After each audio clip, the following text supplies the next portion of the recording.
इस वीडियो में देख सकते हैं कि हमारे नबी मोहम्मद सल्लल्लाहु अलैहि वसल्लम की कब्र मुबारक के पास सफेद लिबास में कोई शख्स नजर आता है।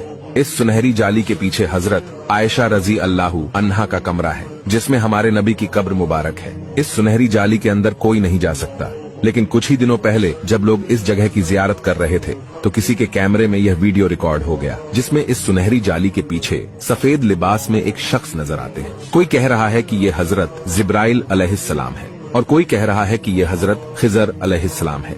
और इस सुनहरी जाली के पीछे कोई नहीं जा सकता। साफ सफाई वाले भी सब बाहर से ही करते हैं, अंदर नहीं जा सकते हैं। और ये कोई एडिटिंग वीडियो नहीं है, बल्कि रियल वीडियो है। हदीस में आता है कि रोजाना हमारे नबी की कब्र मुबारक पर 70,000 फरिश्ते उतरते हैं और दुरूदो सलाम पढ़ते रहते हैं।